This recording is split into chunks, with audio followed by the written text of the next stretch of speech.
আসসালামু আলাইকুম। একটা জরুরি পরিস্থিতিতে বর্তমান যে সংকট চলছে সেটি আপনারা সবাই জানেন। তো সার্বিক পরিস্থিতিতে আজকের এই রাত 12টার সময় মধ্যরাতে লাইভে আসা, আপনারা দেখেছেন যে শাহবাগ থানায় ডিজিটাল নিরাপত্তা আইনে আমার বিরুদ্ধে একটি মামলা হয়েছে। তো এই মামলা আরও অনেক হয়েছে। মামলা হামলায় আমি মোটেই ভীত সন্ত্রস্ত নই। ঢাকা বিশ্ববিদ্যালয় কেন্দ্রীয় ছাত্র সংসদ ডাকসুর 28 বছর পরে নির্বাচন হয়েছে। সেই নির্বাচনে ভিপি নির্বাচিত হয়েছি এবং ভিপি নির্বাচিত হওয়ার পরপরই বর্তমান সরকারের যে প্রধানমন্ত্রী শেখ হাসিনার আমন্ত্রণে গণভবনে গিয়েছি এবং শেখ হাসিনা মাথায় হাত দিয়ে আশীর্বাদ করেছে। আমিও বঙ্গবন্ধু কন্যা হিসেবে, মাতৃতুল্য একজন নারী হিসেবে আমিও তাকে রেসপেক্ট করেছি, তার পা ছুঁয়ে সালাম করেছি। এখানে কোনো রাজনীতির বিষয় ছিল না। আমি যেটি বলতে চাই যে আপনাদের চাইলে আসলে অনেক ধরনের সুযোগ সুবিধা সরকার কিংবা প্রধানমন্ত্রীর কাছ থেকে নিতে পারতাম, বিকজ সারা দেশ যেখানে আপনার সরকারের নিয়ন্ত্রণে বিভিন্ন শ্রেণী পেশার মানুষকে যেভাবে টাকা পয়সা নানান ধরনের সুবিধা দিয়ে তারা কিনে নিয়েছে এবং দেশে যেভাবে বর্তমানের যে ভারতীয় আধিপত্যবাদী সরকার তারা যেভাবে বাংলাদেশে একটা একদলীয় রাজতন্ত্র কায়েম করতে চাচ্ছে, তার বিরুদ্ধে যারা প্রতিবাদ করছে, কথা বলছে, তাদেরকে নানা ধরনের সুযোগ সুবিধা দিয়ে তারা মুখ বন্ধ করে রাখার চেষ্টা করেছে এবং করছে। তো যেহেতু বর্তমান সময়ে আপনারা জানেন, বিশেষ করে সেই ডাকসুর ভিপি হওয়ার আপনার আগে থেকেই যখন সারা বাংলাদেশের ছাত্রদের স্বতঃস্ফূর্ত কোটা সংস্কার আন্দোলন আমরা করেছি এবং সেই আন্দোলনের ফলে যখন দেশের ছাত্র সমাজের কাছে আমরা একটা আস্থা, ভালোবাসার, বিশ্বাসের এবং গ্রহণযোগ্যতার পাত্রে পরিণত হয়েছি, সেই আন্দোলনেই বিশেষ করে সরকারের পক্ষ থেকে আমাদেরকে নানা ধরনের প্রলোভন দেখানো, আন্দোলন থামিয়ে দেওয়ার নানা ধরনের অপচেষ্টা হয়েছে। হোটেল রেডিসনের মতো জায়গায়ও আপনার আমাদেরকে নিয়ে যাওয়া হয়েছে।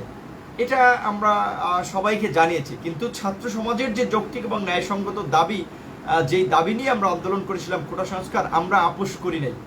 আমরা ছাত্র সমাজের সাথে বেইমানি করি নাই, কারণ নিম্ন মধ্যবিত্ত পরিবারের সন্তান হিসেবে কিংবা দরিদ্র পরিবারের সন্তান হিসেবে অবশ্যই অভাব আমাদের সাথে ছিল, কিন্তু তাই বলে অভাবে নিজেদের স্বভাব নষ্ট করি নাই। কারণ আমরা মনে করেছি যে বাংলাদেশের ছাত্র আন্দোলনের যে ইতিহাস, ঢাকা বিশ্ববিদ্যালয়ের ছাত্রদের যে ইতিহাস, সফলতার ইতিহাস, কাজে দীর্ঘদিন মানুষের আস্থা, বিশ্বাস, অবিশ্বাসের পরেও আমরা ছাত্র সমাজের সমর্থন নিয়ে একটা আন্দোলন করেছি। তো সেই আন্দোলন যদি আমরা বিক্রি করে দেই, সেই আন্দোলনে যদি আমরা নতজানু হয়ে যাই, তাহলে সেটি হবে ছাত্র সমাজের ইতিহাসের একটি কলঙ্কিত অধ্যায়। তো আমরা সেই আন্দোলন কখনোই নিজেদের নৈতিক জায়গা থেকে বিচ্যুত হই নাই। নিজেদের দমন পীড়ন, শত নির্যাতন নিপীড়নের পরেও কিন্তু আমরা ছাত্র সমাজের দাবি আদায় করেছি। আমাদের রাশেদ খান, মশিউর রহমান, মাহফুজুর রহমান থেকে শুরু করে অনেকে আপনারা দেখেছেন যারা কারারুদ্ধ হয়েছে, কারাগারের নির্মম অন্ধকার প্রকোষ্ঠে নির্মম নির্যাতনের শিকার হয়েছে, বাট তারা কিন্তু আপোষ করে না। ঠিক একইভাবে সেই ডাকসু নির্বাচনের শুরু থেকেই আমাদেরকে নানা ধরনের প্রলোভন দেখানো হয়েছে, নানা ধরনের সুবিধার অফার দেওয়া হয়েছে, কিন্তু আমরা কখনোই নিজেদের বিবেককে বিক্রি করে দেই নাই, নিজেদেরকে এই সুবিধার কাছে আপনার সঁপে দেই নাই। কারণ আমরা মনে করেছি দেশের যে বর্তমান সংকট, যে ভারতীয় আধিপত্যবাদের সরকার যে দেশের মানুষের বুকের উপরে চেপে আছে, মানুষের ভোটাধিকার হরণ করে, ভিন্ন মত এবং বিরোধী দলের উপরে হামলা করে, মামলা দিয়ে এবং গুম খুন করে, আমরা বলেছি যে বর্তমান এই বিনা ভোটের যে মাফিয়া সরকার আমি বলছি না, আন্তর্জাতিকভাবে তারা স্বীকৃত আল জাজিরার মতো গণমাধ্যম বলছে তারা মাফিয়া একটা সরকার। তো এই মাফিয়া সরকার আপনার তাদের বিরুদ্ধে যারা যাচ্ছে, তাদের ক্ষমতায় থাকার পথে যারা অন্তরায় হয়ে দাঁড়িয়েছে, তাদেরকে আপনারা দেখেছেন যে শুধুমাত্র মামলা হামলা দিয়ে কিন্তু ক্ষান্ত হয়নি, তাদেরকে গুম খুনও করা হয়েছে বিভিন্ন ক্ষেত্রে। তো সেক্ষেত্রে আমাদেরকেও নানা ধরনের হুমকি ধামকি দেওয়া হয়েছে। আপনার 2019 সালের অগস্টের দিকে আমরা সেই আপনি দেখেছেন যে আপনার মধুর ক্যান্টিনে, ঢাকা বিশ্ববিদ্যালয়ের মধুর ক্যান্টিনে সংবাদ সম্মেলন করে আমরা বলেছি যে আমাদেরকে এমনও হুমকি দেওয়া হচ্ছে যে বেগম খালেদা জিয়া বিএনপির মতো একটা সুসংগঠিত বড় দলের নেত্রী, তাকে ঠুনকো অভিযোগে মিথ্যা মামলায় সরকার চেয়েছে কারাগারে রেখেছে। সেখানে আমাদের মতো নূরদেরকে তো 10 সেকেন্ডের ব্যাপার খেয়ে দেওয়া, হ্যাঁ, এটা অসংখ্যবার গোয়েন্দা সংস্থা, আওয়ামী লীগের নেতৃবৃন্দ, ছাত্রলীগ, যুবলীগের বিভিন্ন ধরনের নেতৃবৃন্দ কখনো প্রলোভন দিয়েছে, দেখিয়েছে, কখনো হুমকি দিয়েছে। মুদ্রা কথা হচ্ছে আমাদেরকে তারা থামিয়ে দেওয়ার চেষ্টা করেছিল, কিন্তু আল্লাহর রহমতে আমরা থেমে যাইনি। কারণ আমরা মানুষকে যে আশার স্বপ্ন দেখিয়েছি এই নেতৃত্ব সংকটের বাংলাদেশে, যেখানে আমরা মনে করি যে আপনার যে গণতন্ত্রের যে সংকট, সুশাসনের যে সংকট, যেই সংকট থেকে উত্তরণের জন্য 71-এর আপনার 30 লক্ষ শহীদ তাদের জীবন দিয়েছে, 2 লক্ষ মা বোন তাদের সম্ভ্রম হারিয়েছে।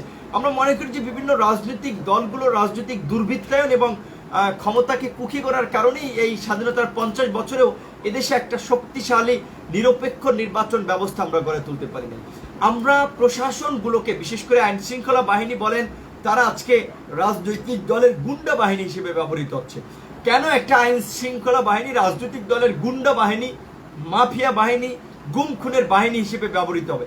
আমরা চেষ্টা করছি যে সেই প্রতিষ্ঠানগুলোকে শক্তিশালী করার জন্য, যে প্রতিষ্ঠানগুলো তাদের সক্ষমতায় তারা শক্তিশালী হবে, দেশের মানুষের জন্য কাজ করবে, তারা সংবিধানের প্রতি দায়বদ্ধতা থাকবে, মানুষের মূল্যবোধের প্রতি দায়বদ্ধ থাকবে।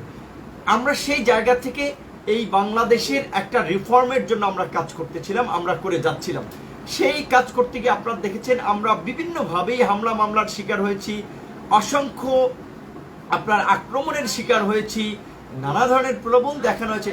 আমরা থেমে যাইনি এবং ইনশাল্লাহ এইটুকু আমরা বলতে পারি, আমরা বলেছি যে আমি আমার জায়গা থেকে বলেছি, আমার একটা জীবনের বিনিময়ে যদি এদেশের 18 কোটি মানুষের মুক্তি মেলে, এদেশের কোটি কোটি মানুষ যদি তাদের অধিকার ফিরে পায়, তাহলে আমি মনে করি আমার সেই জীবনটা তাদের জন্য উৎসর্গ করাটাই সার্থকতা। এবং আপনারা ইতিমধ্যেই দেখেছেন, আমার বাবার কথা শুনেছেন যে আমার বাবাও বলেছে যে তার আরও 2টো ছেলে রয়েছে। কাজে দেশের জন্য, মানুষের জন্য সংগ্রাম করতে গিয়ে যদি আমাদের 2-1জনকে আপনার ত্যাগ স্বীকার করতে হয়, দেশের জন্য জীবন উৎসর্গ করতে হয়, সেই জায়গায় আমরা মোটেও বিচলিত নই। যে কারণেই আপনারা দেখেছেন যে এই প্রতিকূল সময়ে যেখানে সকলে বর্তমানে এই মাফিয়াদের কাছে জিম্মি, মাফিয়াদের সাথে আপোষ করে রাজনীতি করছে, তাদের সাথে নেগোসিয়েশন করে রাজনীতি করছে, সেখানে ভিপি নূর কিংবা ছাত্র যুব শ্রমিক অধিকার পরিষদের তরুণরা কোনো আপনার আপোষ করে রাজনীতি করে নাই। উদাহরণস্বরূপ মোদি বিরোধী আন্দোলনে আমি যেটি বলতে চাই যে মোদি বিরোধী আন্দোলনে আপনারা ইতিমধ্যেই জানেন যে এবং দেখেছেন যে আসলে বিভিন্ন সংগঠন আন্দোলন করেছিল, বাম সংগঠন, ডান সংগঠন, বিভিন্ন সংগঠন, এবং তারা আপনার 26শে মার্চের আগেই কিন্তু সংবাদ সম্মেলন করে এই কর্মসূচি তারা প্রত্যাহার করে নিয়েছে। কারণ হচ্ছে গোয়েন্দা সংস্থা, রাজনীতি, আওয়ামী লীগের বিভিন্ন মহল থেকে চাপ এসেছিল যে যেহেতু সরকার ক্ষমতায় আছে ভারতের পৃষ্ঠপোষকতায়, কাজী যেহেতু আপনার চীনের দিকে ঝুঁকে যাওয়ায় বা বাণিজ্যিক বিভিন্ন চুক্তিতে চীনের সাথে এনগেজমেন্ট হওয়ায় সরকারের প্রতি ভারত নাখোশ, কাজেই বাংলাদেশে এই মুহূর্তে মোদিকে আনতেই হবে, এটা সরকারের জন্য একটা চ্যালেঞ্জ। এবং মোদির আগমন যেন আপনার নির্বিঘ্ন হয়, সে কারণে সরকারের পক্ষ থেকে সরকার বিভিন্ন গোয়েন্দা সংস্থার মাধ্যমে, রাজনৈতিক দলের নেতা নেত্রীর মাধ্যমে, বিভিন্ন রাজনৈতিক দল এবং সংগঠন যারা মোদি বিরোধী আন্দোলন করেছিল তাদের কাছে মেসেজ পাঠিয়েছিল যে এই তারা যেন মোদি বিরোধী আন্দোলন না করে। আমাদের জায়গা থেকে আমরা স্পষ্ট ভাষায় বলেছি যে দেখেন, আমরা ভারতের বিরোধী নই, আমরাও চাই যে ভারতের সাথে আমাদের সুসম্পর্ক থাকবে, নিকটতম প্রতিবেশী হিসেবে আমাদের একটা সম্পর্ক প্রয়োজন। আমরা ভারতের শোষণ নীতির বিরুদ্ধে, ভারত যে এদেশে আগ্রাসন চালাচ্ছে এবং এদেশের অভ্যন্তরীণ রাজনীতিতে আপনার হস্তক্ষেপ করতে, আমরা সেই জায়গাটার বিরুদ্ধে আমরা স্পষ্ট ভাষায় কিন্তু বলেছি। কাজেই আমরা যে আন্দোলনটা করছি, আমরা যে প্রতিবাদটা জানাচ্ছি, সরকার কিন্তু এই প্রতিবাদটাকে তারা নেগোসিয়েশনের টেবিলে কাজে লাগাতে পারবে। যে মোদিদেরকে বলে যে দেখো আমার দেশের মানুষ, তোমরা যে ভারতবর্ষে যে সাম্প্রদায়িকতা ছড়াচ্ছ, মুসলমান, জৈন, খ্রিস্টান, বিভিন্ন সংখ্যালঘু সম্প্রদায়ের উপরে যে নির্যাতন করছো, সেটা কিন্তু বাংলাদেশের মানুষ ভালোভাবে নিচ্ছে না। কাজেই এইটা নেগোসিয়েশনের টেবিলে কিন্তু সরকার কাজে লাগাতে পারত। আমরা সেই জায়গাটা বা সেই আমাদের বক্তব্যটাই তুলে ধরছি এবং আমরা স্পষ্ট ভাষায় বলেছি যে আমরা আমাদের প্রতিবাদ থামাবো না, কারণ আমরা কোনো রাজনৈতিক দলের জন্য প্রতিবাদ করি না, আমরা দেশের মানুষের জন্য প্রতিবাদ করি।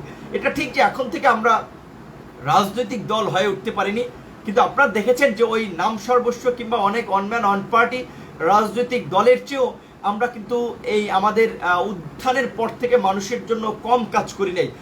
সেটা গুম, খুন, ধর্ষণ, ভিন্ন মত বিরোধীদের পাশে দাঁড়ানো, যে কোনো গণতান্ত্রিক দাবি দেওয়া নিয়ে আমরা রাজপথে থাকার সোচ্চার থাকার চেষ্টা করেছি। এবং আমরা চেষ্টা করেছি যে দেশের যে বর্তমান সংকট, আমরা দৃঢ়ভাবে বিশ্বাস করেছি যে এই সংকট কোনো একক রাজনৈতিক দল, ব্যক্তি, প্রতিষ্ঠানের পক্ষে আপনার উত্তরণ সম্ভব না। সেক্ষেত্রে আমরা আমাদের জায়গা থেকে বিভিন্ন সংগঠন, বিভিন্ন ব্যক্তি, প্রতিষ্ঠান যাদের সমাজে গ্রহণযোগ্যতা আছে, সমাজের মানুষকে তারা প্রভাবিত করে, তাদের সাথে আলাপ আলোচনাও করেছি যে কিভাবে এই সংকট থেকে উত্তরণ করা যায়। এবং বিভিন্ন সংগঠনের সাথেও আমার জায়গা থেকে আমার আহ্বানটি ছিল যে আমরা একটা রাজনৈতিক দল করতে পারি কিনা।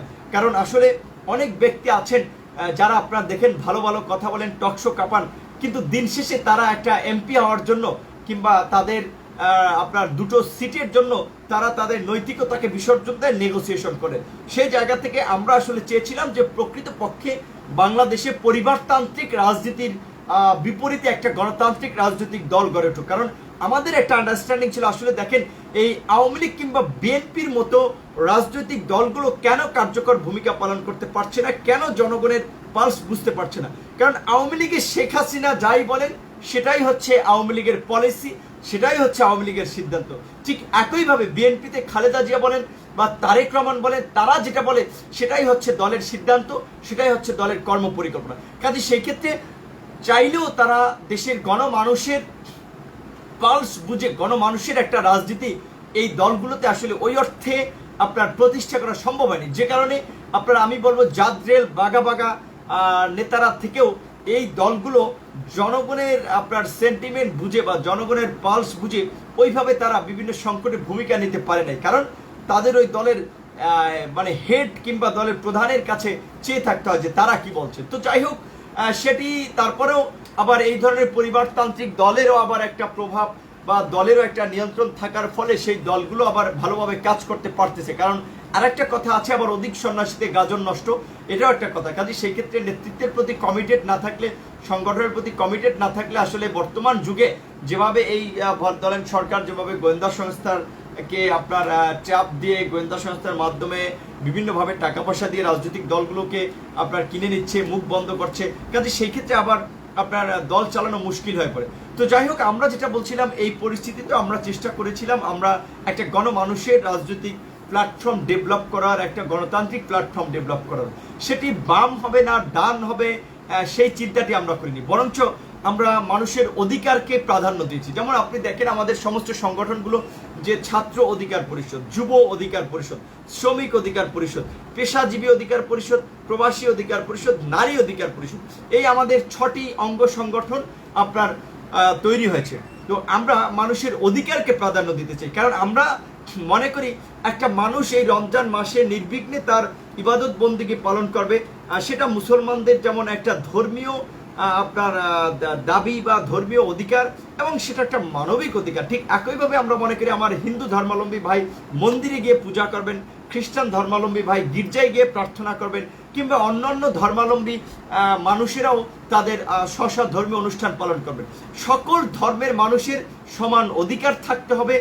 দল মত আপনার নির্বিশেষে মানুষের অধিকারকে রাজনৈতিক জায়গা থেকে অ্যাড্রেস করতে হবে, আমরা এটা দৃঢ়ভাবে বিশ্বাস করি।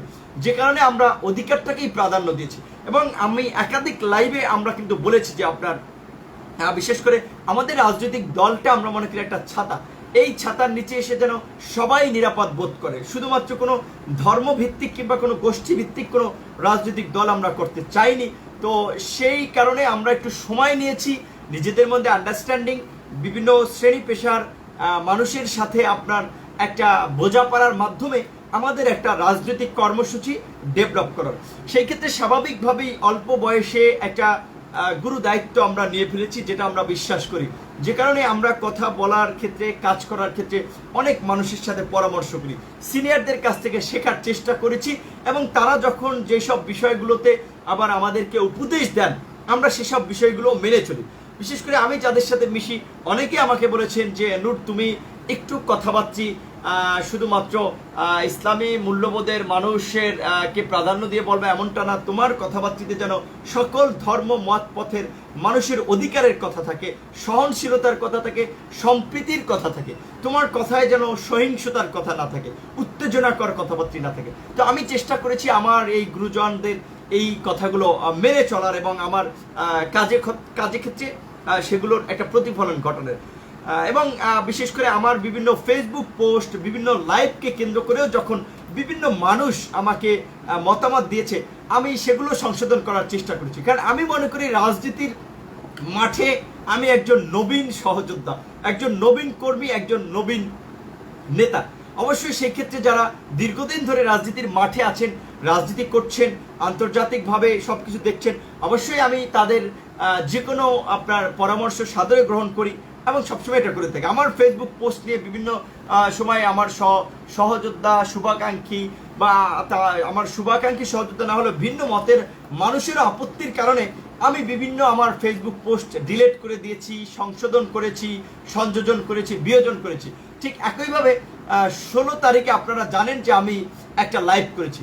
স্বাভাবিকভাবেই দেশের যে চলমান পরিস্থিতি, একজন রাজনৈতিক নেতা হিসেবে, বর্তমান সময়ের একজন প্রতিবাদী মানুষ হিসেবে এবং ছাত্র, যুব, শ্রমিক, প্রবাসী, নারী অধিকার পরিষদের একজন আপনার নেতৃত্বের জায়গা থেকে বা একজন উদ্যোক্তা হিসেবে আমার কাজ অবশ্যই সমাজের সকল শ্রেণী পেশার মানুষের সমস্যাকে অ্যাড্রেস করা।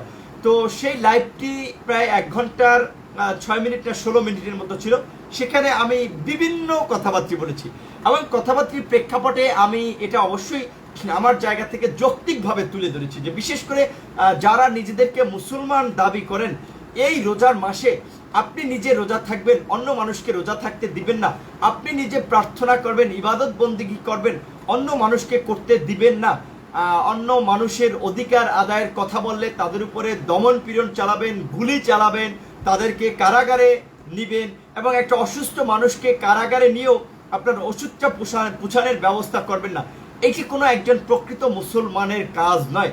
কাজে সেক্ষেত্রে আমি স্পষ্ট ভাষায় যে জিনিসটি বলেছি যে আসলে এই ধরনের কাজ যদি বর্তমান সরকার করে থাকে, কাজেই সেই সরকারের যারা বিভিন্ন ধর্ম মতের মানুষ আছেন, বিশেষ করে মুসলমান মানুষ আছেন, তাদের এই সরকারের আপনার এই ধরনের জঘন্য কাজ, মানবতা বিরোধী কাজ, মানবাধিকার ও লঙ্ঘন, যেটা আমি মনে করি এই কাজগুলোর আপনার সমালোচনা করা উচিত। এবং এই কাজগুলোকে কোনো মুসলমান অবশ্যই সমর্থন করতে পারে না। কারণ ইসলাম একটা শান্তির ধর্ম। ইসলাম আপনার শান্তির, সম্প্রীতির কথা বলে।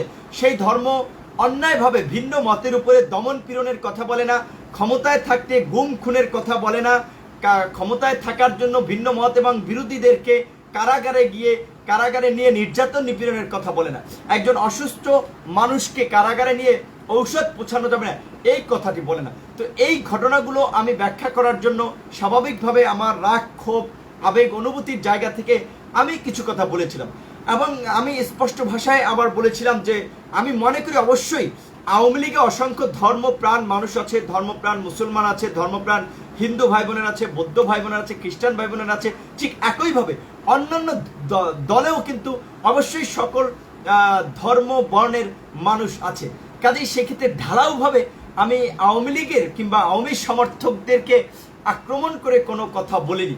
তারপরেও বিশেষ করে আমার যারা শুভাকাঙ্ক্ষী রয়েছেন, আমাকে যারা বিভিন্ন পরামর্শ দেন, কারণ আমি মনে করি যে তরুণ প্রজন্মের একজন ছাত্র নেতা হিসেবে, ডাকসুর ভিপি হিসেবে এই সময়ে যে মানুষের অধিকার নিয়ে আমরা কথা বলছি, দেশের গণতান্ত্রিক রূপান্তর, রাষ্ট্রের গণতান্ত্রিক রূপান্তর, আইন শৃঙ্খলা বাহিনীর আপনার স্বাধীনতা, নিরপেক্ষ বিচার ব্যবস্থা এবং মুক্তিযুদ্ধের চেতনার যে সাম্য, মানবিক মর্যাদা এবং সামাজিক সুবিচার নিশ্চিত করার যে কথা বলছি, এখানে আওয়ামী লীগ সহ অন্যান্য অনেক দলের মানুষ আছেন যারা আমাকেও পছন্দ করেন, আমার কার্যক্রমকে পছন্দ করেন এবং তারা তাদের ছোট ভাই হিসেবে, বন্ধু হিসেবে, সহযোদ্ধা, সহকর্মী হিসেবে বিভিন্ন পরামর্শ দিয়ে থাকেন।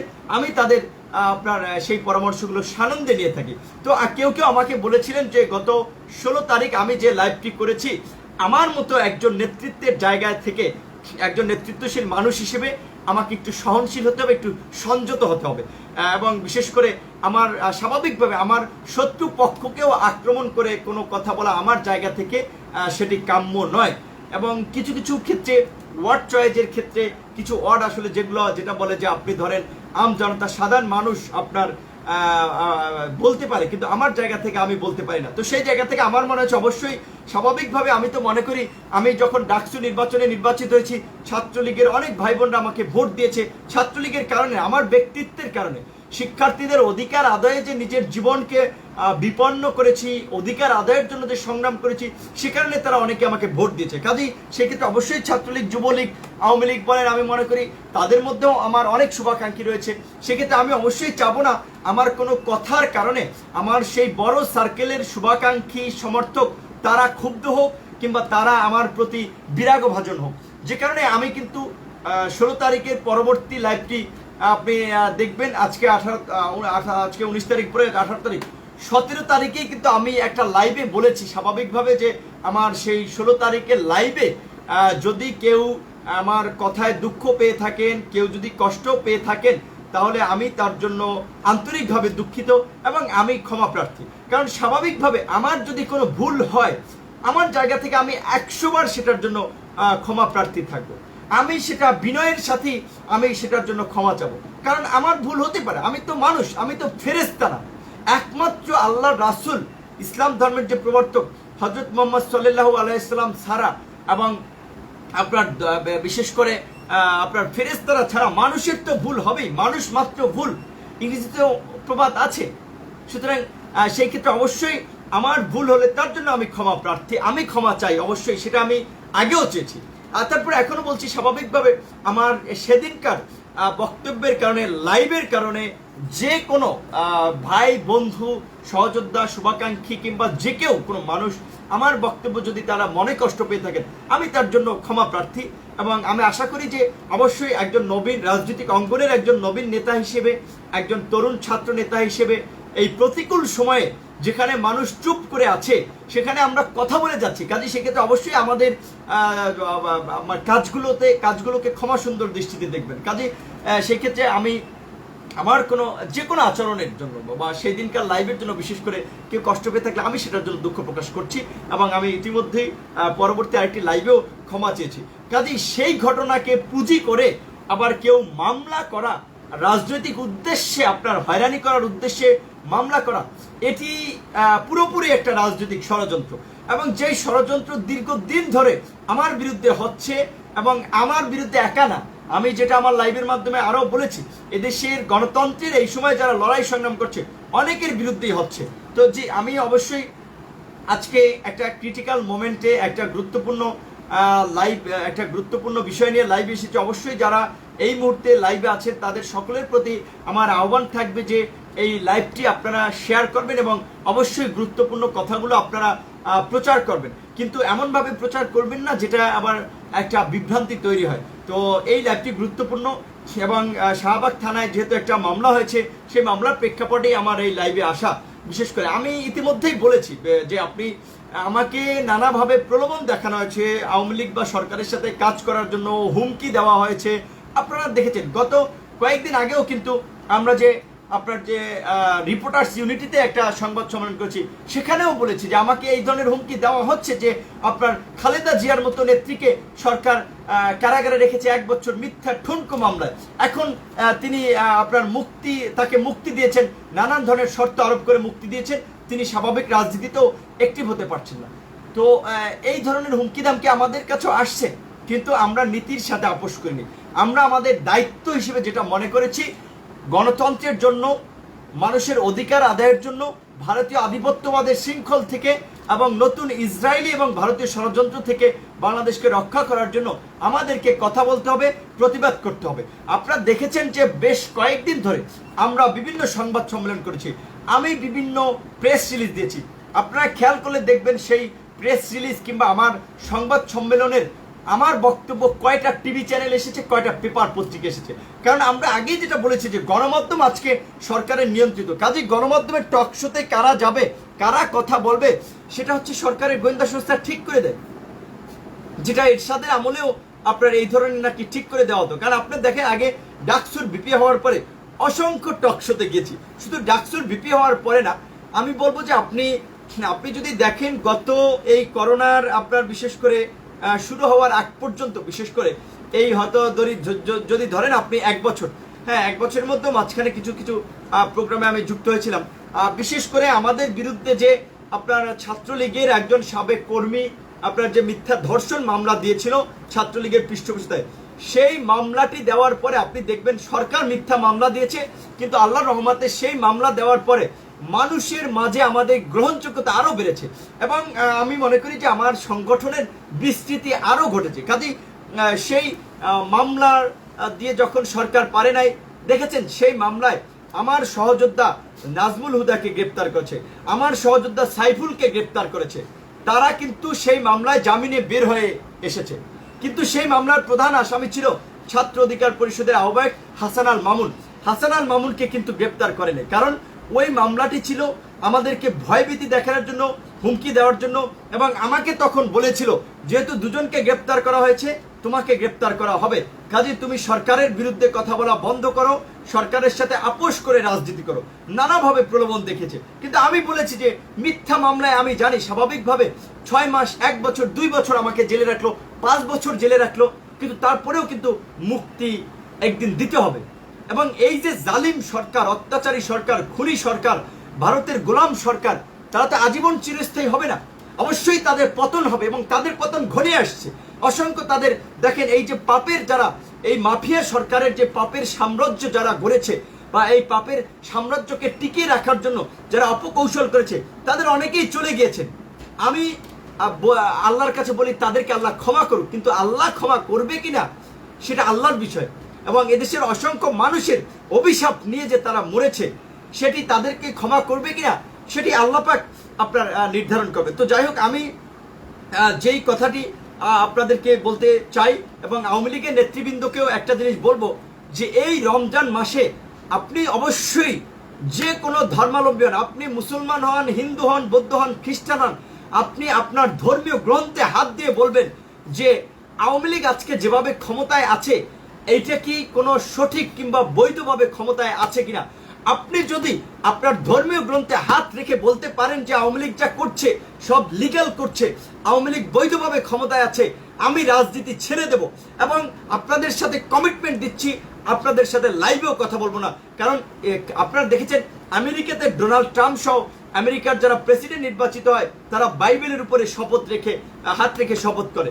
ইভেন বাংলাদেশেরও আপনার যারা আপনার গুরুত্বপূর্ণ পদে শপথ নিয়ে থাকেন, অনেকে ধর্মীয় গ্রন্থকে ছুঁয়ে শপথ নিয়ে থাকেন। কারণ আমরা যারা বিশেষ করে বিভিন্ন ধর্মে বিশ্বাস করি, তারা মনে করি যে বিশেষ করে এই ধর্মগ্রন্থ এটা সৃষ্টিকর্তার বাণী, এই বাণী ছুঁয়ে আমি মিথ্যা কথা যদি বলি সৃষ্টিকর্তা আমার উপরে নাখোশ হবে। কাজেই আমি আজকে যারা ছাত্রলীগ করেন, যুবলীগ করেন, আওয়ামী লীগ করেন, আপনার আওয়ামী লীগের অন্যান্য অঙ্গ সংগঠন করেন, সেই সব ভাই বোনদেরকে, সেই সব নেতাকর্মীদেরকে বিনয়ের সাথেই বলবো যে আমি ভুল হতে পারি, আমি যদি ভুল হই তার জন্য আমি ক্ষমা চাচ্ছি, কিন্তু আপনাদেরকে একটা অনুরোধ করব যে আপনারা ধর্মগ্রন্থটা হাতে নিয়ে, ধর্মগ্রন্থ ছুঁয়ে আপনি বলবেন যে এই আওয়ামী লীগ সরকার 2013 সালে কোনো বৈধ প্রক্রিয়ায় ক্ষমতায় এসেছে কিনা, 2018 সালে কোনো বৈধ প্রক্রিয়ায় ক্ষমতা এসেছে কিনা, তারা ক্ষমতায় থাকার জন্য এদেশের মানুষের উপরে হত্যাযজ্ঞ চালিয়েছে কিনা, এদেশের মানুষকে গুম খুন করেছে কিনা, এদেশের মানুষকে মিথ্যা মামলায় কারাগারে প্রেরণ করেছে কিনা।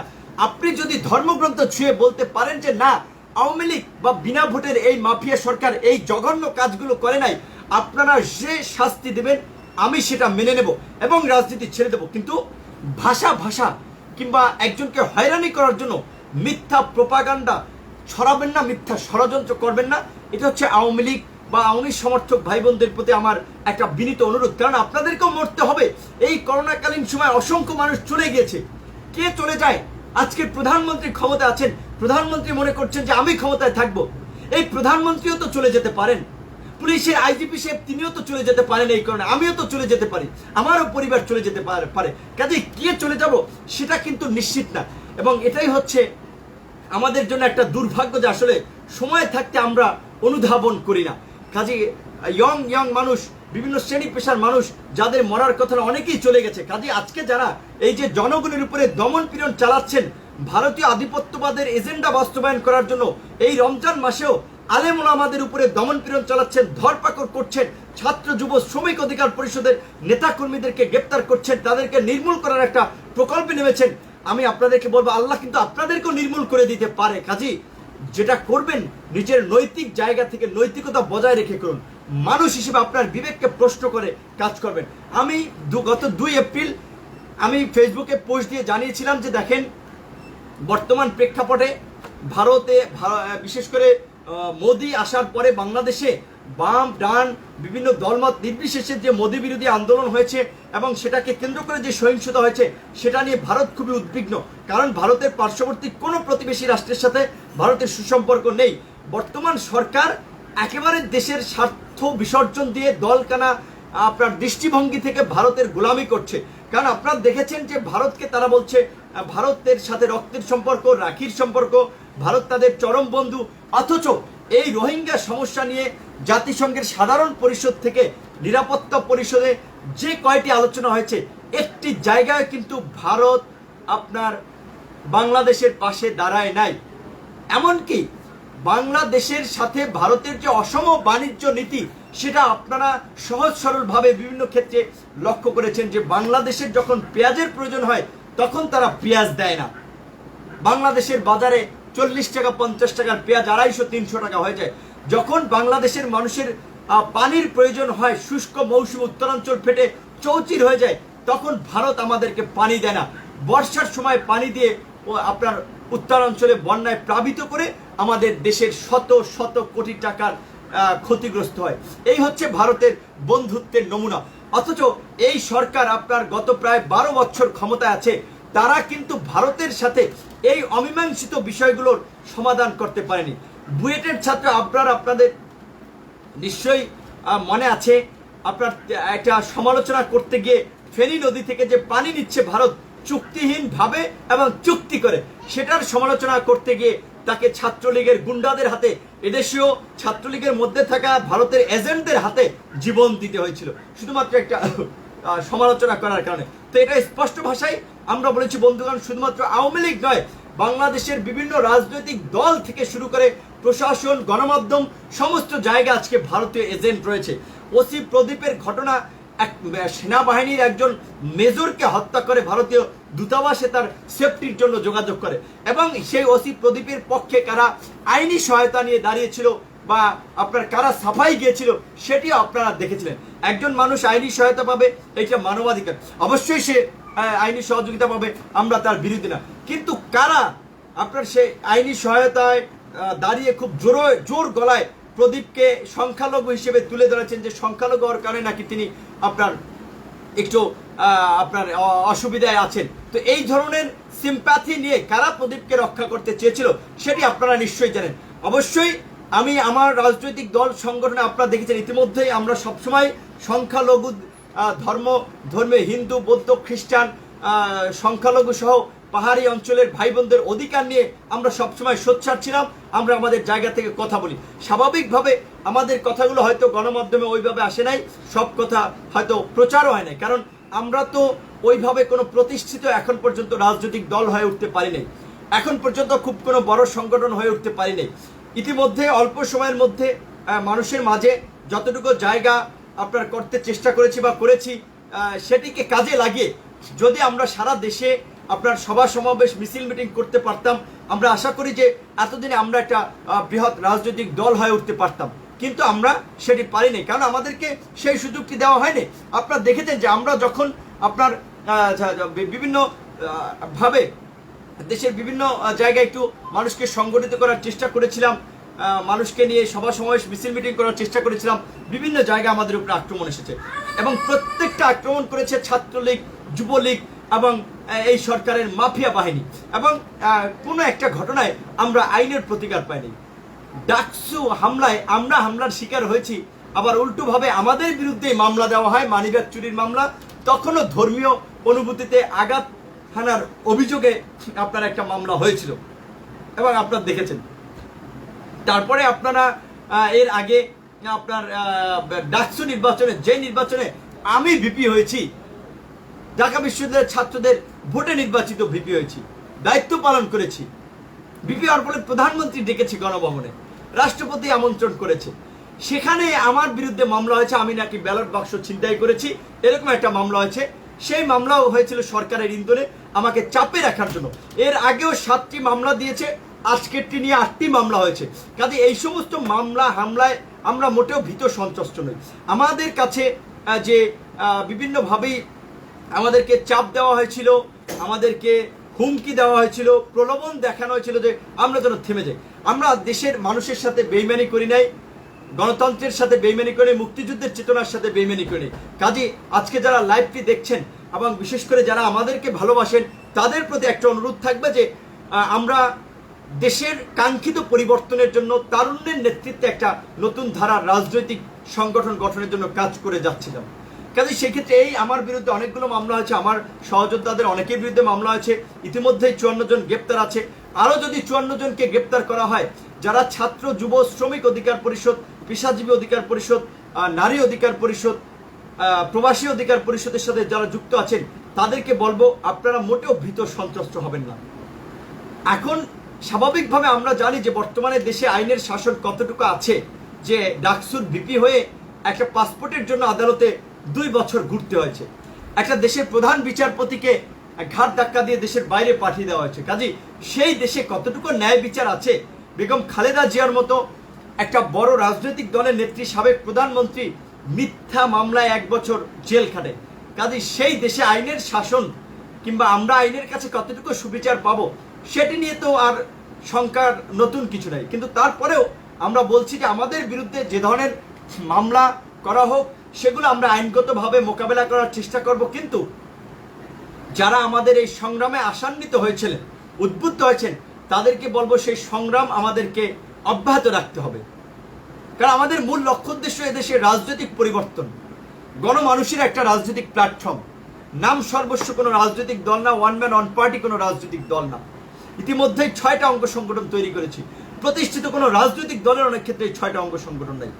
বাংলাদেশ ছাত্র অধিকার পরিষদ, বাংলাদেশ যুব অধিকার পরিষদ, বাংলাদেশ শ্রমিক অধিকার পরিষদ, বাংলাদেশ প্রবাসী অধিকার পরিষদ, সারা বিশ্বের প্রবাসীদের নিয়ে, বাংলাদেশ আপনার বিভিন্ন শ্রেণী পেশাজীবীদের নিয়ে পেশাজীবী অধিকার পরিষদ, নারীদের নিয়ে নারী অধিকার পরিষদ।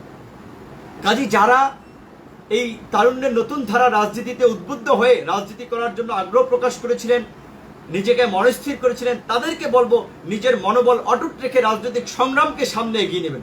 আমাদেরকে জেলে পুরুক, কারাগারে নেক, যেটা বলেছি 1 মাস 2 মাস 3 মাস 4 মাস 5 মাস 6 মাস 1 বছর 2 বছর 3 বছর 5 বছর জেলে রাখুক, ইনশাল্লাহ একদিন না একদিন অবশ্যই আমরা আইনের মাধ্যমে আমরা বের হয়ে আসবো। কাজেই সেই ক্ষেত্রে আপনারা যারা বাইরে থাকবেন, আপনারা যারা এই সংগ্রামের সহযোদ্ধা, তারা সেই সংগ্রামকে এগিয়ে নেবেন।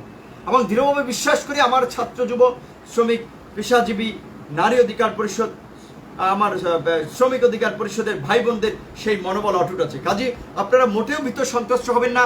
এই মেসেজটি বেশ কিছুদিন আগেই পেয়েছিলাম যে এই হেফাজতের নেতাকর্মীদের আপনার ধরার পরে আমাকে ধরা হতে পারে, এই মেসেজ পেয়েছিলাম। তাই বলে একটা দিন কথা বলা কি থামিয়েছি, প্রতিবাদ করা কি থামিয়েছি, এই মাফিয়া তন্ত্রের দুঃশাসনের বিরুদ্ধে কথা বলা কি থামিয়েছি? আপোষ করে রাজনীতি করব না, এই নীতি নৈতিকতা শিক্ষা আমরা পাই নাই। যেটা বলেছি, বাঁচতে হয় লড়াই সংগ্রাম করেই বাঁচব। আর যদি মরে যায় আমার সহযোদ্ধারা চালিয়ে নেবে লড়াই সংগ্রামটা। বঙ্গবন্ধু মরে গিয়েছে, শহীদ প্রেসিডেন্ট জিয়াউর রহমান মরে গিয়েছে, তাই বলে কি তাদের রাজনৈতিক দল, তাদের রাজনৈতিক সংগ্রাম কি থেমে গেছে? 75-এর পরে অনেকে ভেবেছিল যে এই আওয়ামী লীগ নির্মূল হয়ে যাবে, নিঃশেষ হয়ে যাবে। সেই আওয়ামী লীগ আজকে ক্ষমতায়। বিএনপি জিয়াউর রহমানের হত্যাকাণ্ডের পরে অনেকে ভেবেছিল যে এই বিএনপি বোধহয় আর মাথা ছাড়া দিয়ে উঠতে পারবে না। সেই বিএনপিও 3-3বার রাষ্ট্র ক্ষমতায় ছিল, এখনো বাংলাদেশের একটা বৃহৎ রাজনৈতিক দল। কাজে কোনো ব্যক্তিকে হত্যা করলে কিংবা কোনো ব্যক্তিকে কারাগারে পুরলেই তার সংগ্রাম কিংবা তার চিন্তা চেতনাকে কারাগারে আবদ্ধ করা যায় না। সেটা বর্তমান সরকারই সবচেয়ে ভালো জানে, কারণ তারা ইতিহাসের ভুক্তভোগী। কাজে আমরা আশা করি যে এই বর্তমান সরকারের শুভ বুদ্ধির উদয় হবে। দেশের মধ্যে মানুষের যে পরিমাণ ক্ষোভ তাদের প্রতি রয়েছে, তারা সেই ক্ষোভ প্রশমনে অবশ্যই সমস্ত রাজনৈতিক দলগুলোর সাথে আলাপ আলোচনা করে সংঘাত সহিংসতার রাজনীতি পরিহার করে একটা সহনশীলতার রাজনীতির পরিবেশ তারা দেশে ফিরিয়ে আনবে। এবং এই যে তাদের বিরুদ্ধে যে অভিযোগ যে মাফিয়া তন্ত্রের মাধ্যমে তারা বাংলাদেশের স্বাধীনতা সার্বভৌমত্বকে ভারতের কাছে বিকিয়ে দিচ্ছে। এমনকি আমরা যারা ইতিমধ্যেই জানতে পেরেছি 2023 সালের নির্বাচনকে কেন্দ্র করে তারা ইতিমধ্যেই ইসরায়েলের সাথেও সমঝোতা করেছে যে যদি আগামী নির্বাচনে এই আওয়ামী লীগকে ক্ষমতায় আনে তাহলে তারা ইসরায়েলকে স্বীকৃতি দেবে। যেহেতু বাংলাদেশের আপনার সংবিধানে বলা আছে যে বাংলাদেশের সংবিধান কিংবা বাংলাদেশের মানুষ সবসময় বিশ্বের নিপীড়িত শোষিত মানুষের পক্ষে থাকবে। এমনকি আপনার আমরা যাকে জাতির পিতা বলি, বাঙালির মুক্তি সংগ্রামের সেই আপনার অবিসংবাদিত নেতা বঙ্গবন্ধু শেখ মুজিবুর রহমানও কিন্তু বড় গলায় বলেছেন বারবার, বিশ্ব আজ দুই শিবিরে বিভক্ত, একদল শোষিত আরেক দল শোষক, আমি শোষিতের পক্ষে। কাজে সেক্ষেত্রে আমি মনে করি যে আওয়ামী লীগের বঙ্গবন্ধুর প্রকৃত সৈনিকেরাও শোষিতের পক্ষে। কাজে সেই ক্ষেত্রে বাংলাদেশের সমস্ত রাজনৈতিক দলগুলো এই মূল্যবোধের জায়গা থেকে তারা একটা জায়গা ছিল যে ইসরায়েলের মতো দখলদার রাষ্ট্র, নিপীড়নমূলক রাষ্ট্রকে তারা স্বীকৃতি দেবে না। কিন্তু বর্তমান মাফিয়া সরকার ভারতের গোয়েন্দা সংস্থা রয়ের দ্বারা প্রভাবিত হয়ে, রয়ের দ্বারা ইসরায়েলের গোয়েন্দা সংস্থা মোসাদের সাথে বিভিন্ন কার্যক্রমে যুক্ত হয়ে তারা একটা সমঝোতা করেছে যে আগামী নির্বাচনে আওয়ামী লীগ ক্ষমতায় আসলে বা আওয়ামী লীগকে ক্ষমতায় তারা আনতে সহযোগিতা করলে আওয়ামী লীগ ইসরায়েলকে স্বীকৃতি দেবে। এবং ইসরায়েল কিন্তু আপনার বিভিন্ন রাষ্ট্রের সাথে তার কূটনৈতিক সম্পর্ক স্বাভাবিক করার জন্য, স্বীকৃতি আদায় করার জন্য কিন্তু ট্রাম্প প্রশাসনের আমলেও বেশ কিছু কাজ করেছে। মধ্যপ্রাচ্যে কিন্তু আপনারা দেখেছেন সেই ক্ষেত্রে তারা সফল হয়েছে। কাজে বর্তমানে বিশেষ করে এই ইসরায়েল বাংলাদেশে কিভাবে কাজ করছে বা বাংলাদেশে কিভাবে কাজ করছে, কারা বাংলাদেশে এজেন্ট হয়ে কাজ করছে, এইটা বুঝতে হলে আপনাদেরকে একটা জিনিস বুঝতে হবে যে বিশেষ করে আপনার বর্তমান প্রধানমন্ত্রী শেখ হাসিনাই কিন্তু একবার বলেছে 2001 সালে তিনি ক্ষমতায় আসেন নাই ভারতকে গ্যাস দেওয়ার চুক্তি না করায়। তো তাহলে স্পষ্ট বুঝেন 2009 সালে তারা ক্ষমতা এসেছে, অবশ্যই গ্যাস সহ নানাবিধ সুযোগ সুবিধা দেওয়ার কমিটমেন্ট করে। এবং 111টা যে ভারতের একটা প্ল্যান ছিল, একটা পরিকল্পনা ছিল, এবং 111-এ এই যে আওয়ামী লীগকে ভারত ক্ষমতা এনেছে সেটা তো অস্বীকার করা হয় নাই। সেটা আপনারা সেই প্রণব মুখার্জির সহজ সরল স্বীকারোক্তি দ্য কোয়ালিশন ইয়ার্স বইয়ের মাধ্যমে আপনারা বুঝতে পেরেছেন। এবং ক্ষমতায় আসার পরপরই এই আওয়ামী লীগ সরকার ভারতের পৃষ্ঠপোষকতায় আপনার 57 জন সেনাবাহিনীর দক্ষ চৌখস মেধাবী সেনা অফিসারকে হত্যা করেছিল, যারা হয়তো বেঁচে থাকলে আজকে সেনাবাহিনীর গুরুত্বপূর্ণ পদে আসতো। কাজে এই যে এই ধরনের জঘন্য কাজ আওয়ামী লীগ করেছে ক্ষমতায় থাকার জন্য, সেগুলো তো অস্বীকার করা হয়ে নাই। তো আমি যেটা বলতেছিলাম যে আওয়ামী লীগের স্বাভাবিকভাবে জাফরুল্লাহ চৌধুরী প্রায় তার বক্তব্য বিবৃতিতে এই কথাটি বলে যে প্রধানমন্ত্রী ইসরায়েলের গোয়েন্দা সংস্থা মোসাদ এবং ভারতের গোয়েন্দা সংস্থা র দ্বারা বেষ্টিত, সরকার পরিচালিত হয় অন্যের দ্বারা, মানে ইন্ডিয়ার দ্বারা, ইসরায়েলের গোয়েন্দা সংস্থার দ্বারা এবং ভারতের গোয়েন্দা সংস্থার দ্বারা।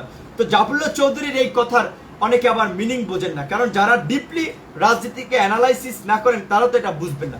সেই জায়গা থেকে আমি আপনাদেরকে এই তথ্যটি দিয়ে রাখছি যে বিশেষ করে বর্তমান সরকার স্বাভাবিকভাবেই আজকে বাংলাদেশকে আপনার একটা বিদেশি প্রভুদের একটা আপনার বলবো করদ রাষ্ট্রে বানানোর জন্য তারা আপনার ভারত ইসরায়েলের সাথেও মিলিয়ে তারা কাজ করছে।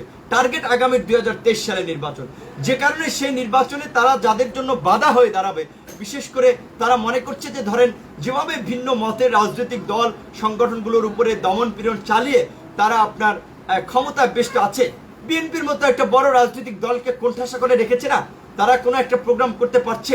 করোনাকালীন সময় আপনার প্রেস রিলিজ দিয়ে তারা আপনার কর্মসূচি তারা উদ্যোগ করেছে।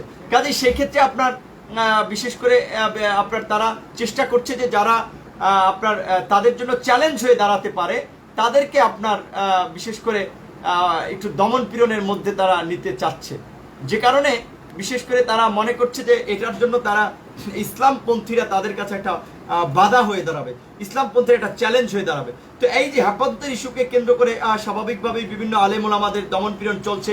একইভাবে যেহেতু আপনারা দেখেছেন যে স্বাভাবিকভাবে আমরা মনে করি যে বাংলাদেশের এই সংকট উত্তরণে বাম ডান সমস্ত শ্রেণী পেশার মানুষের আসলে একটা জাগরণ দরকার, সমস্ত শ্রেণী পেশার মানুষের রাজপথে নামা দরকার।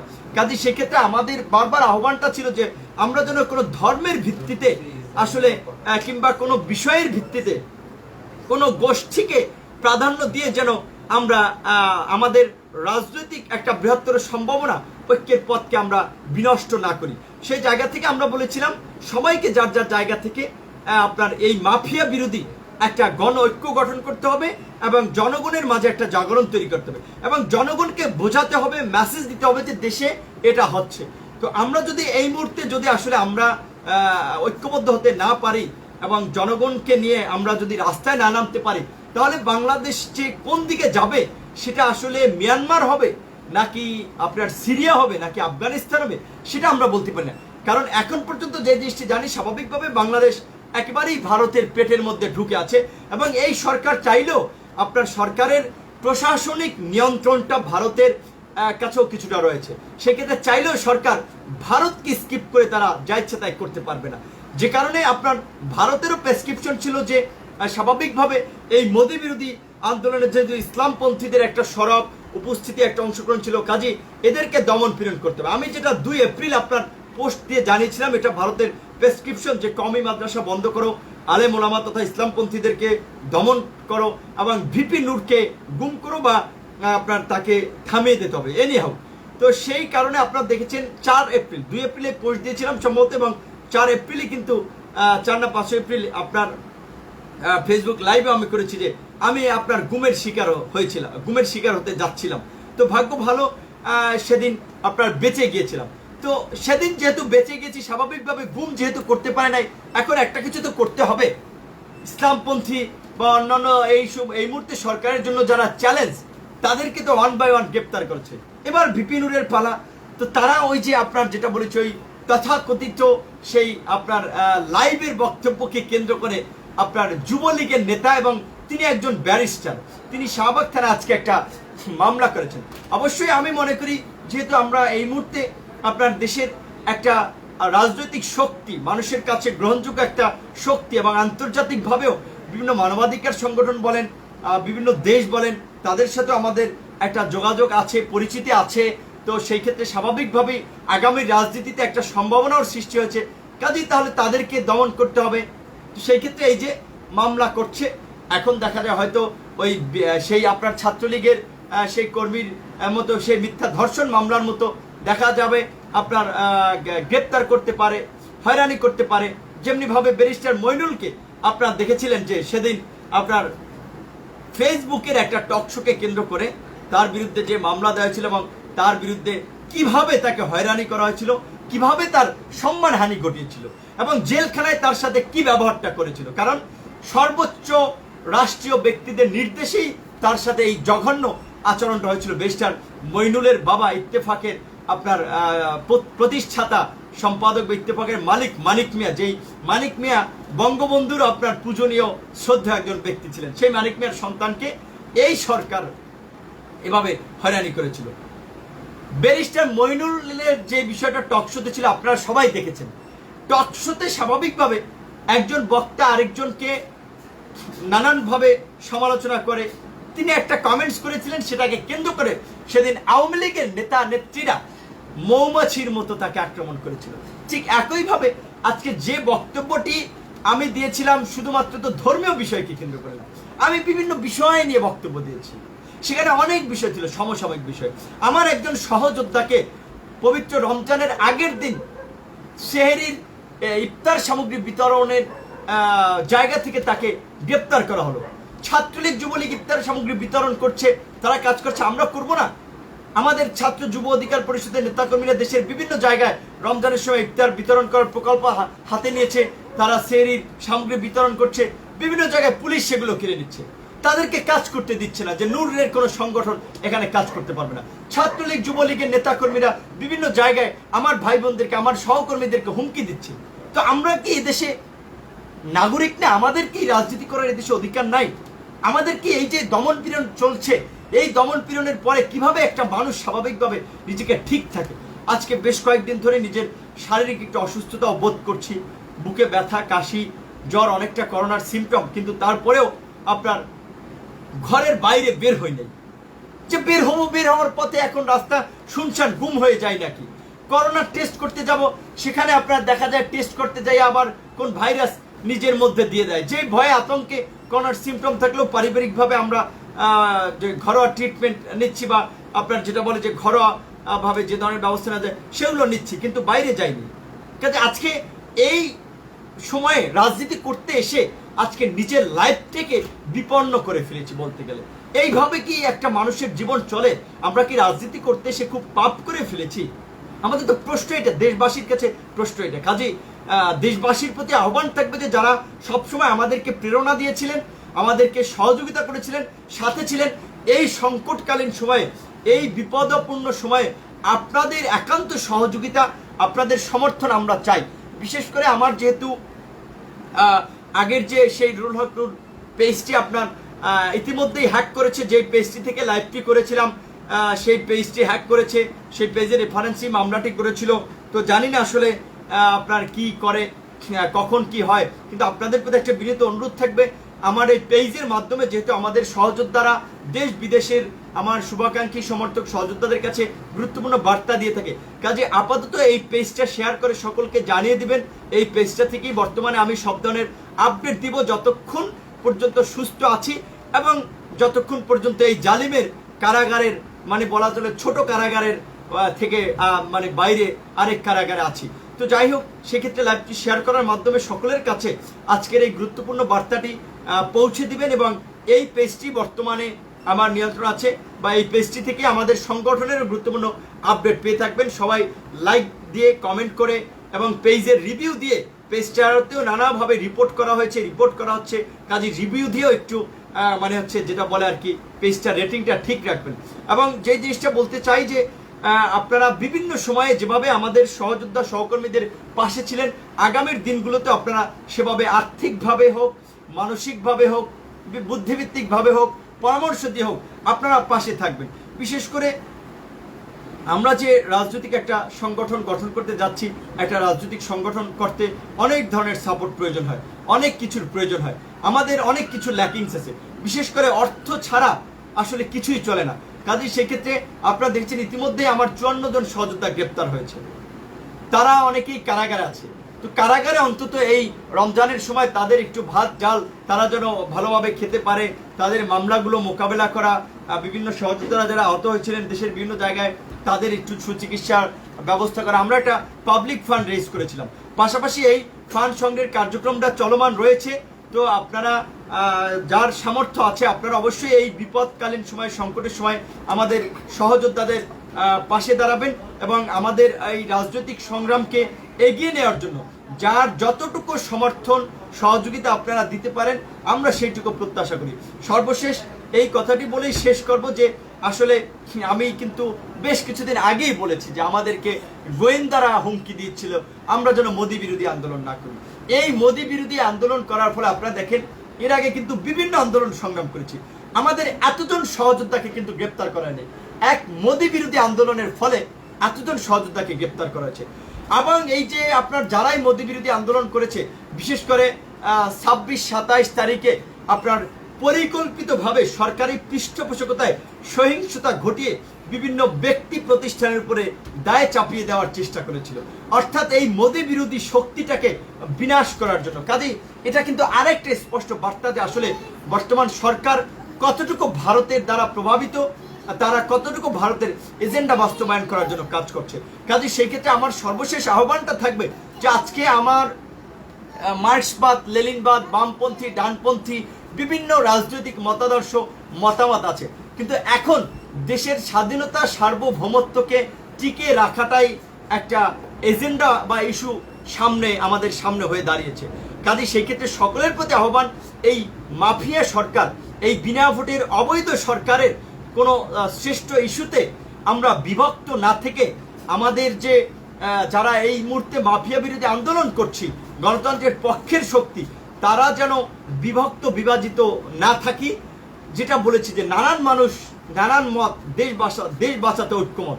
এখন দেশের স্বাধীনতা, সার্বভৌমত্ব এবং বিদেশি অপশক্তির হাত থেকে বাংলাদেশকে রক্ষা করা এবং দেশীয় মাফিয়াদের কবল থেকে বাংলাদেশকে রক্ষা করাটাই আমাদের একটা দায়িত্ব এবং কর্তব্য হয়ে দাঁড়িয়েছে। কাজেই সেই মাফিয়া বিরোধী সংগ্রামে আপনার কারা নেতৃত্ব দেবে, কারা আন্দোলনের ডাক দেবে, আমি বলবো যে এখন বিভিন্ন রাজনৈতিক দল, সংগঠন আপনার নানা কারণে তাদেরকে সরকার কোণঠাসা করে রেখেছে, তাদেরকে মামলা হামলা করে পর্যদস্ত করে রেখেছে। কাজে নিরাপদ সড়ক কোটা আন্দোলনের মতো স্বতঃস্ফূর্তভাবে প্রয়োজনে লকডাউনের মধ্যে নেমে যেতে হবে, দেশ বাঁচাতে, দেশের মানুষ বাঁচাতে। এইটা আপনাদের প্রতি আমাদের আহ্বান। আরেকটা কথা, বেশ কিছুদিন ধরে আসলে আমি কথাও বলে যাচ্ছি, তারপরেও গলায় একটু ব্যথা অনুভব করছি এবং মাথা ব্যথা বা জ্বরও হালকা একটু ছিল। আসলে অনেকেই বিশেষ করে ঘরোয়াভাবে বিভিন্ন শুভাকাঙ্ক্ষীদের সাথে পরামর্শ করার পর অনেকে কোভিড টেস্টের জন্য বলেছিল, কিন্তু আসলে নানান চিন্তা ভাবনা করে আসলে সেটি করা হয়নি। তো আমি সকলের কাছে দোয়া চাই এবং অবশ্যই এবং সকলের কাছেই দোয়া চাই যে শারীরিকভাবে সুস্থ হয়ে এবং আমার সহযোদ্ধারা যেন জেল থেকে অতি দ্রুত মুক্তি পেতে পারে এবং এদেশের মানুষের যে অধিকার বঞ্চিত জনতাকে নিয়ে যে অধিকার আদায়ের যে সংগ্রাম আমরা শুরু করেছি, তারুণ্যের নতুন ধারা রাজনৈতিক প্ল্যাটফর্ম বিনির্মাণের যে সংগ্রাম শুরু করেছি, আশা করি সেই সংগ্রামের মাধ্যমেই এই জাতির মুক্তি এই তরুণদের হাত ধরেই আসবে। সেক্ষেত্রে আপনাদেরকে আমরাও পাশে চাই।